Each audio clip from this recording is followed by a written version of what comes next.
do a lot of shows for the library. We're down here today at the Smithtown Library, and we're doing a show, and the show consists of about 100 newspapers. Our shows range anywhere from about 350 down to 100. We don't like going over the 350 mark because they can't absorb anymore. It's like a computer hitting overload. I hope you enjoy seeing the front covers. It was very interesting, fascinating. I've walked around a couple of times, and each time I see something that I missed before. And it's just amazing how he collected so many wonderful papers that bring back so many memories. It's been quite a collection that I've seen here, far beyond what I would have expected, going back 50 to 100 years, both positive and negative, but that's what history is all about. The newspaper museum came about when a friend of mine asked, he says, let's go into business. And says, what can we do that, wouldn't cost too much money? Now, my friend's name was Johnny Greco, good guy, really nice man. Johnny and I decided we were going to open up a newspaper museum for the simple fact that it wouldn't cost us anything for stock. All we had to worry about was the rent. And we found this little building in Riverhead, about 2 stores away from the aquarium. We set the museum up, put over 400 newspapers into it, opened it up to the general public for free, just to come in. In the beginning, I couldn't even get them to come in for free because they had no idea what they were walking into. But when they did come in, they were astounded and amazed. The newspaper museum, as of now, is a mobile operation. We got tired of waiting for the customers to come to us, and now we come to you. What got me started with the newspapers was my mother. She collected the Kennedy assassination papers. She also collected the 1969 first moon landing papers, and she did a wonderful job. She has the papers from the day before they took off to go to the moon, the entire journey to the moon, the landing on the moon, the return voyage, and also 3 days of the quarantine. So I thought that was a pretty good job of collecting. Now, my first newspaper was the Kent State Massacre. And that's what got me into the true collecting. About 2 months later after the event, I was moving, and I was moving the sweaters in the drawer that I had put the newspapers in. And when I moved the sweaters and I saw the newspaper and the girl over the body like this, it just put chills down my spine. And I said, if it affected me like this, how is it going to affect the general public? So I started to collect them. I didn't collect with any goal in mind other than just to satisfy myself and the amusement of collecting them. Years go by, and as the years went by, I became a little more aware of what I was collecting. And I started to keep records on events that would happen, particular people being caught doing things, them going to trial, going through the trial, being incarcerated, coming out of incarceration many years later, and then coming out into the general public.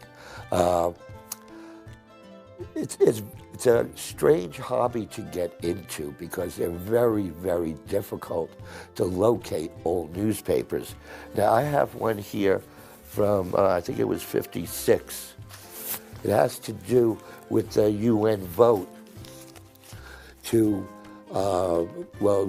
they changed the ruling around a little bit, and actually the vetoes caused the 6-day war. Now, this happened on October 31st, 1956, and then right here on October 30th, we have the Jewish nation just about ready to seize the Suez Canal in the 6-day war.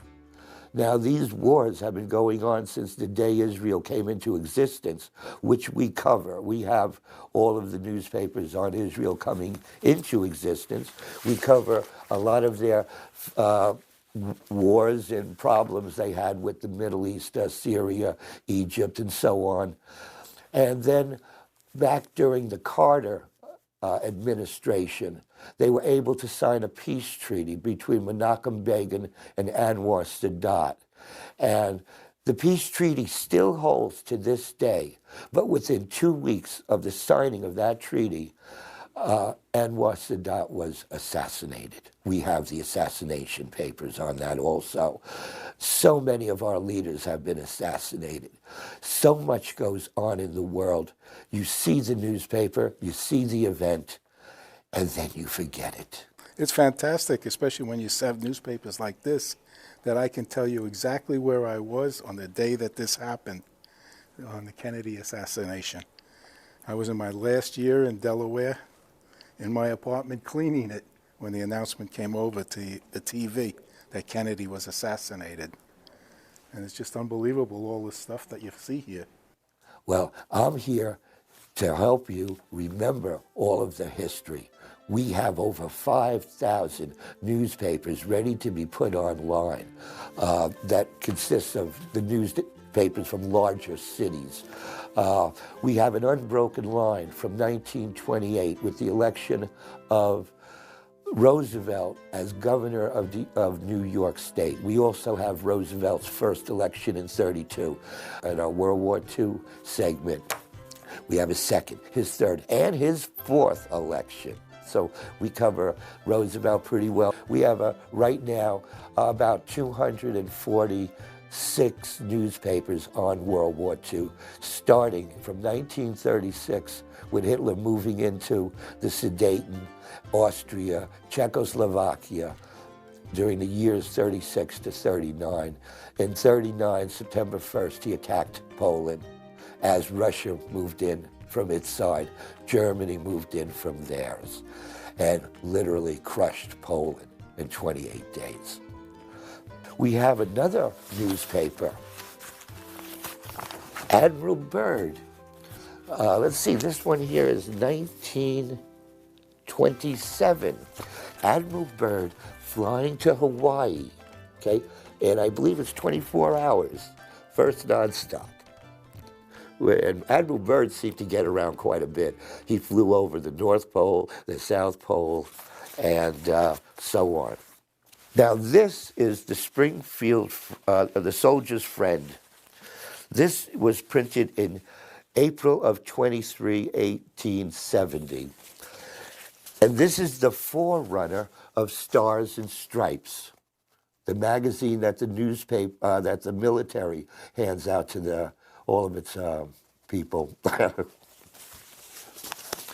The Evening Telegraph, again, we're dealing in 1864, which was still during the time of the Civil War. We're just now beginning our Civil War collection. We're covering right now the first 2 years, and we're hoping to come up with more papers and make it a little more compact. The World War II we cover very extensively because, well, that's only 75 years old.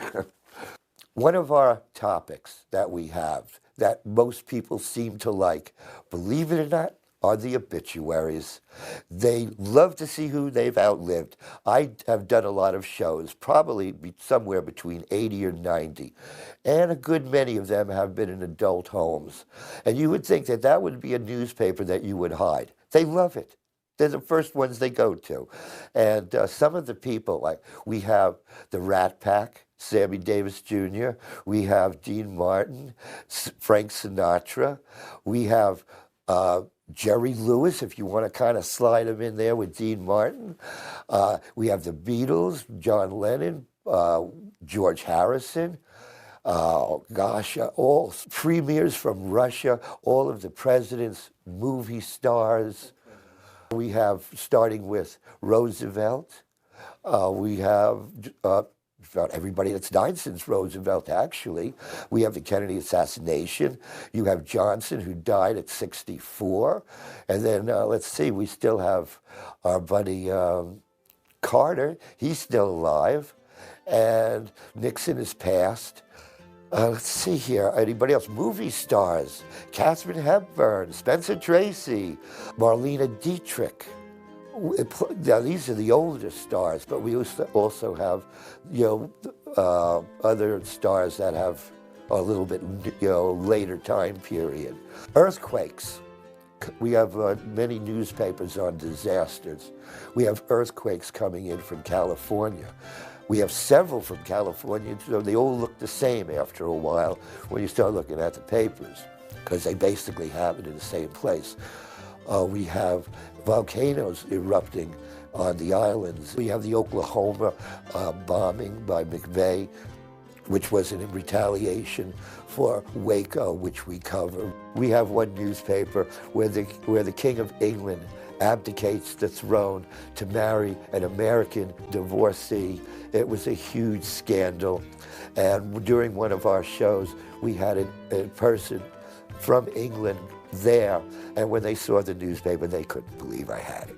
Perhaps in the future, if you should ever want to have a show from me, just contact me at 631-512-1518, and we can arrange to have a show done for you.